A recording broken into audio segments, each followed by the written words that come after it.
Hello, अस्सलाम वालेकुम। कैसे हैं आप लोग? क्या हाल चाल है दोस्तों? तो उम्मीद करती हूँ आप ठीक-ठाक होंगे और मैं फ़रहीन वेलकम करती हूँ आपको एक और व्लॉग के साथ इन फ़रहीन की दुनिया। तो आज मैं और मेरी इजिप्शियन दोस्त हम दोनों जा रहे हैं ग्लोबल विलेज।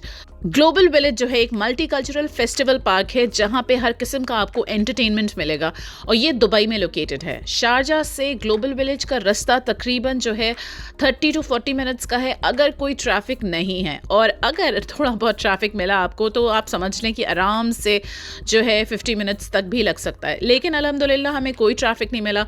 हम लोग निकले थे तकरीबन 7:30 बजे और हम 8:10 तक पहुंच गए थे एग्जैक्टली ग्लोबल विलेज तक। हाँ, थोड़ी बहुत टाइमिंग हमें और खर्च हो गया था हमारा टाइम जो है पार्किंग ढूंढने में, बिकॉज पार्किंग का थोड़ा सा मुश्किल हो रहा था, सारा फुल थी पार्किंग।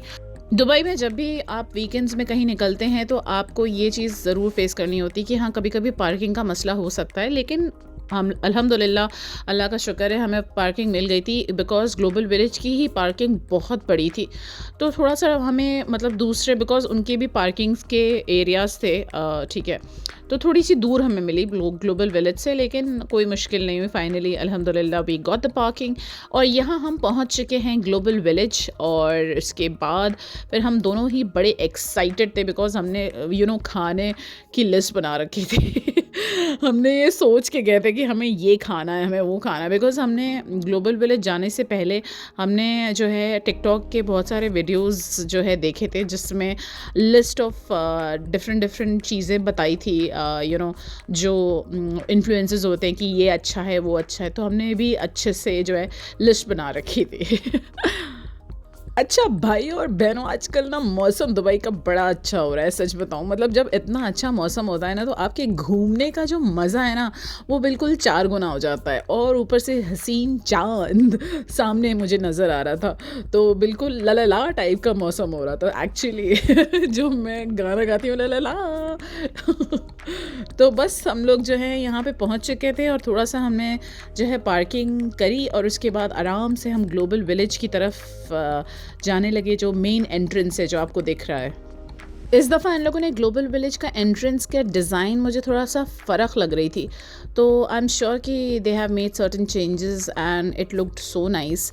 अब बस ये था कि हमें इस टाइम का, बिकॉज़ हम लोग को पहुँचते पहुँचते तकरीबन 8:20 हो चुका था और हमारे पास टाइम जो था सिर्फ 12 बजे तक का था, बिकॉज़ 12 बजे से ऑब्वियसली शॉप्स क्लोज़ होने लगती हैं, झूले बंद होने लगते हैं। तो बस हमने ये सोच लिया था कि जाके अंदर मैक्सिमम एंजॉय करना है, अच्छे से खाना पीना है, झूला झूलना है, शॉप्स चेक करनी है। वैसे हमारा कोई इरादा नहीं था कुछ भी शॉपिंग करने का, बट यू नेवर नो, हमारा कोई भरोसा नहीं होता है। लड़कियों का, ख़वातीनों का कोई भरोसा नहीं होता है। जब हम वहाँ शॉप पे जाते हैं तो हमारे दिमाग बिल्कुल पलट जाता है। तो बस हम लोग बस ऑलमोस्ट पहुँच चुके थे और हमें टिकट लेना था। तो ग्लोबल विलेज के टिकट्स आपको गेट पे ही मिल जाते हैं, नहीं तो आप चाहें तो ऑनलाइन भी ले सकते हैं। ऐसे पर हेड आपको 25 दिरहम पड़ेगा और अगर आप ऑनलाइन लेते हैं तो आपको 22.5 दिरहम पड़ेगा। तो सिर्फ 2.5 दिरहम का ही डिफरेंस है, ज़्यादा फ़र्क नहीं है। और मेरा प्लान यही था कि मैं जो हूँ ऑनलाइन टिकट ले लूँगी जिससे कि हमें लाइन में नहीं लगना पड़ेगा। बट अनफॉर्चुनेटली मैं बिल्कुल भी मुझे टाइम नहीं मिला था दिन भर। मैं बहुत बिजी थी 6 बजे तक, because I am working on certain projects, तो टाइम नहीं मिल पाया था, तो हमने वहाँ जाके ही लिया। और अल्हम्दुलिल्लाह बिल्कुल भी लाइन नहीं थी तो तुरंत मिल भी गया और ये हमारा ग्लोबल विलेज का टिकट। और अब हम जा रहे हैं अंदर। तो ये जो है ग्लोबल विलेज की एंट्रेंस है। 4-5 एंट्रेंस है जिसके थ्रू आपको पार करके जाना होता है। तो वो आपके टिकट को जो है स्कैन करेंगी कि ताकि आप जो है बस एक ही बार इसको यूज़ कर सकें। और इसके बाद मैंने टिकट दे दिया अपनी दोस्त को, बिकॉज़ मैं तो हूँ इतनी बिज़ी थी वीडियो बनाने। मैंने कहा कि तुम ये रख लो। और उसके बाद हमने थोड़ा जो है बूमरैंग वीडियो बनाया चलते चलते। उसके बाद फिर हम लोग चल पड़े अपने ग्लोबल विलेज के डिफरेंट डिफरेंट पवेलियंस की तरफ। तो सबसे पहला पवेलियन था अल हिंद। अल हिंद means the republic of India.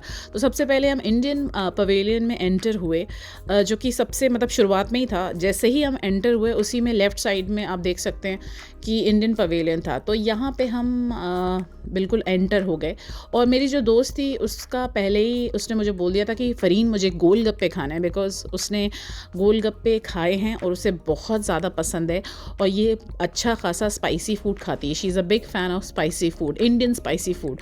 उसने पहले बोल दिया था कि फ़रहीन मुझे तो गोलगप्पे चाहिए। तो सबसे पहले हम लोग एंटर हो चुके थे, और उसके बाद फिर थोड़े बहुत हमने कपड़े देखे इधर उधर। कुछ लेना तो था नहीं, बिकॉज ऑब्वियसली हमें बस देखना था। Window shopping is important. तो बस विंडो शॉपिंग कर रहे थे, और बीच बीच में हमारा जो है ना ब्रेक लग रहा था, बिकॉज ब्रेक लगने की वजह ये थी कि भाई बहुत भीड़ थी, अच्छी खासी भीड़ थी, और वीकेंड स्टार्ट हो चुका है, थर्सडे इवनिंग। आप सबको पता है कि सभी लोग जो हैं इधर उधर जाते हैं, और ग्लोबल विलेज आजकल बस थोड़े दिन ही हुआ है कि स्टार्ट हुआ है, तो काफ़ी भीड़ थी, और इसीलिए काफ़ी लोग थे इंडियन पवेलियन में। तो बीच बीच में लोग आ रहे हैं, तो ऑब्वियसली आपको आराम आराम से चलना है, सो दैट कि धक्का मुक्की ना हो। और ये थी एक ज्वेलरी शॉप, जहाँ पे अलग अलग किस्म के झुमके और छोटे छोटे जो स्टड्स होते हैं। ज़्यादातर मुझे जो है हैवी ज्वेलरी नज़र आ रही थी, आर्टिफिशियल ज्वेलरी, और साथ में चूड़ियाँ, बहुत सारी चीज़ें थी। बस हम लोग विंडो शॉपिंग करते जा रहे थे और आगे बढ़ते जा रहे थे, बिकॉज़ हम गोलगप्पा ढूंढ रहे थे। और ये ब्यूटीफुल सा जो इन्होंने डेकोरेशन कर रखा है, ये मुझे बहुत ही अच्छा लगा। स्टार्स, डिफरेंट डिफरेंट कलर्स के stars, so beautiful, so elegant, just looking like a wow. यही बोलूँगी मैं इसके लिए, बिकॉज मैं वहाँ मौजूद थी and I really loved it. एक चीज़ जो आप नोटिस करेंगे ग्लोबल विलेज में is like the prices are slightly higher than the normal Indian shops जो आपको दुबई या शारजा में अवेलेबल होंगी, और आपको सेम सामान वहाँ पे अवेलेबल होगा। ऑब्वियसली यहाँ पे हर एक चीज़ अवेलेबल है, but obviously at the same time they want to do business.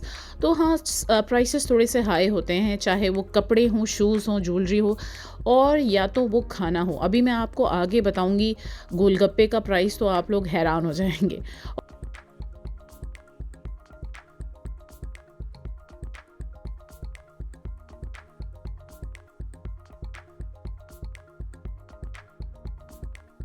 तो ये थी होलसेल कपड़े की शॉप, जिसमें प्रिंटेड कपड़े, नॉर्मल कपड़े, कॉटन के बहुत सारी चीज़ें थी, बट ऑब्वियसली हमें जो है चाहिए तो नहीं थी। I was just checking out. और कोटीज़ थी जो अक्सर जैसे प्लेन सूट्स पे आप पहन सकते हैं, दैट वाज देयर। और यहाँ हम गोलगप्पे वाली शॉप पे आ चुके हैं। हमने एक गोलगप्पे की प्लेट ऑर्डर करी, जो कि 20 दिरहम्स की थी। 20 dirhams, 20 dirhams is equal to 450 Indian rupees. जी हाँ, 450 इंडियन रुपीज़ के बराबर होते हैं 20 दिरहम्स।